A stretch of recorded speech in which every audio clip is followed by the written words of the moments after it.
Hey guys, this is Delmar here, and welcome to this new show I like to call Mullins Retro Bits.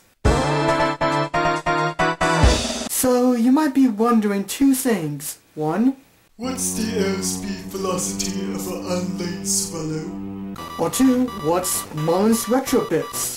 Well, you know those retrospective videos, where someone takes a look at a franchise or a game series or something and reflects over them and give their own opinions on them? Well, that's what this is basically.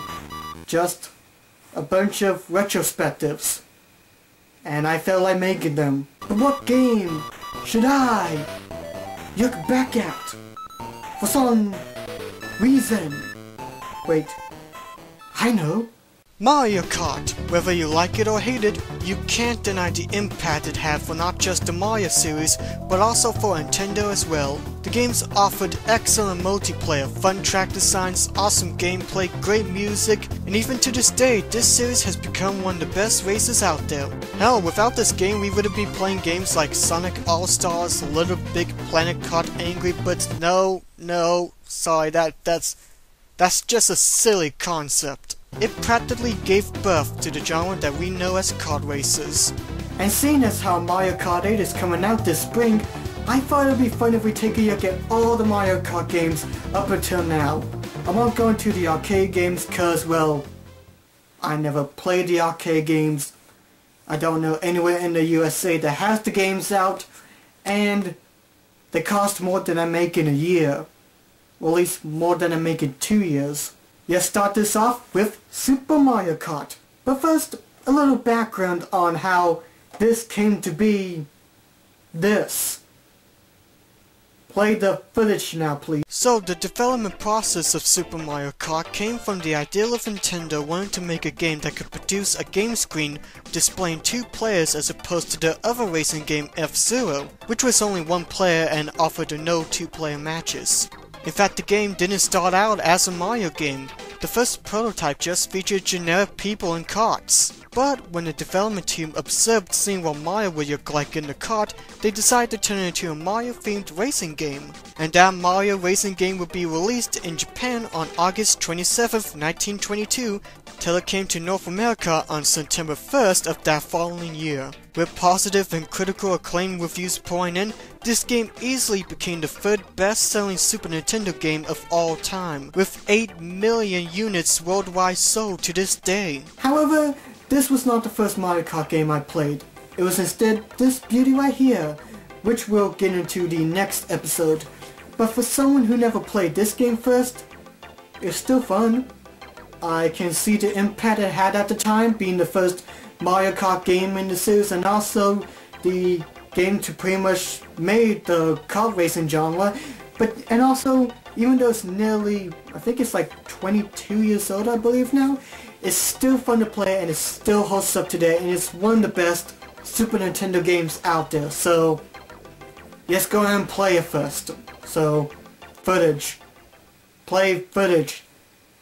Anyway now, if you don't play the footage, I'm gonna take this off, so... Super Mario Kart is a racing game, obviously.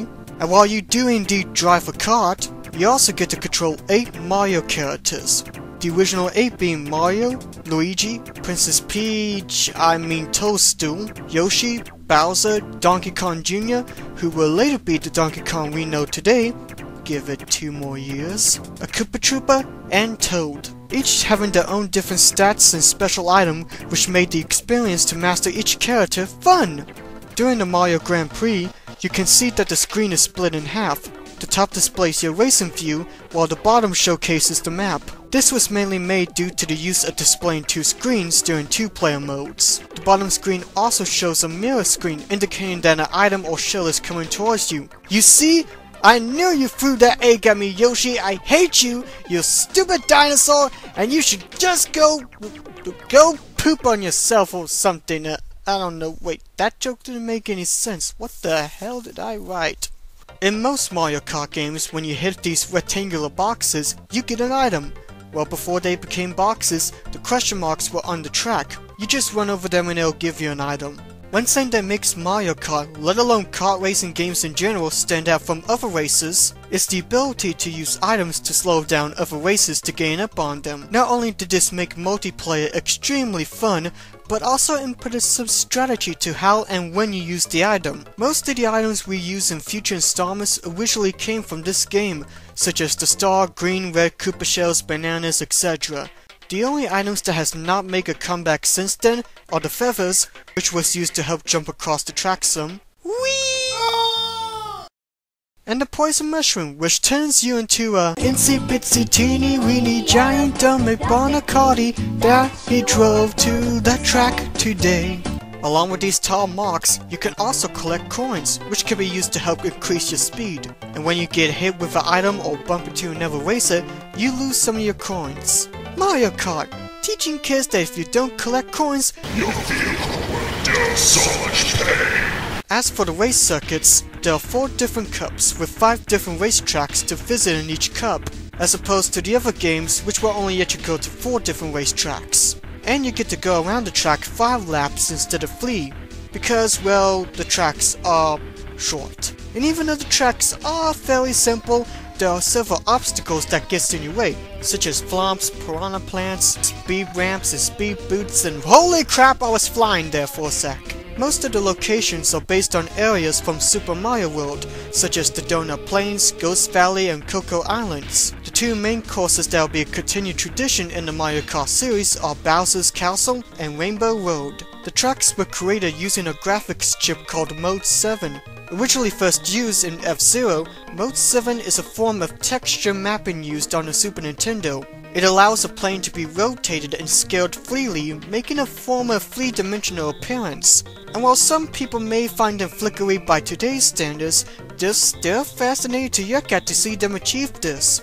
But I will agree that at times it does kinda hurt my eyes some, especially the part where you get hit by fireballs, eggs, or whatever, and you go 360 around the screen. My eyes! So that's the main single player portion of this game, the Mario Kart GP. There's also time trial, but who honestly plays that? Okay, I play because I like to beat my own times, but whatever. But Nintendo wanted this to be the 2-player racing against each other, crashing into walls racing game that they wanted it to be. And with that comes 2 different modes that the 2 players can just duke it out on. Except nobody crashes or dies. First there's Match Race, where the players can race against each other to see who's the fastest. And then there's Battle Mode, where players fight against each other with balloons. You hit the opposite player with an item to pop them. The winner who still has his balloons wins. I guess one last thing I should talk about is the music. Well, it's awesome, it's amazing, nothing much. My favorite tune without a doubt has to be Rainbow Road. It's definitely the best one out of this game, and it's a perfect theme for it being the last track to race on in the Grand Prix. And to be fair, out of all the Rainbow Roads, this music here is my favorite, so yeah. Not my favorite track, just my favorite music track. I mean, it's a good race track, but my favorite Rainbow Road track, not the music track, and damn it, So with that in mind, how's Super Mario Kart? It's a Super Nintendo classic, guys. It's amazing. It was revolutionary at the time, giving birth to not just the Mario Kart franchise, but just kart racing genre in general. And it's still fun to play with friends on the Super Nintendo. I guess if I had only one complaint I might have, is that the visuals at times kinda hurts my eyes some. And I mean, the visuals are still good, but I mean, the flickering waters on the Koopa Beach circuits, when you get hit with a red Koopa shell or whatever, and you spin around 360, you know, those moments kinda hurt my eyes some, but you know what? Despite all that, this is still a fun game that gave birth to the Mario Kart franchise, and it's still fun to play on the Super Nintendo with great controls, fun 2-player modes, and it's overall just a classic Super Nintendo game. So if you have a Super Nintendo, definitely get this game. Or if you have a Wii or Wii U, hopefully it'll come to America. I know Japan has the game released on the Wii U Virtual Console, but not in the American eShop. Definitely get this game. It's fun and I love it. On the next episode of Mullins Retro Bits, we take a look at Mario Kart 64. Hey, thanks for watching this video. If you would like to watch other videos of mine, please check out the 2 videos I have linked for you guys up on the screen here. Also, don't forget to check out my second channel where I showcase my Thomas comedies and editorials and whatnot. And don't forget to like my Facebook page where I post daily updates on video projects and all that good stuff. And if you enjoyed this video or would like to leave advice on how I can improve my videos in the future, please comment in the comment section below. Thanks again for watching, and see you guys on the next Mullins Retro Bits. But first I need to get my eyes fixed due to some Mode 7 blindness or something related to that. Bye bye!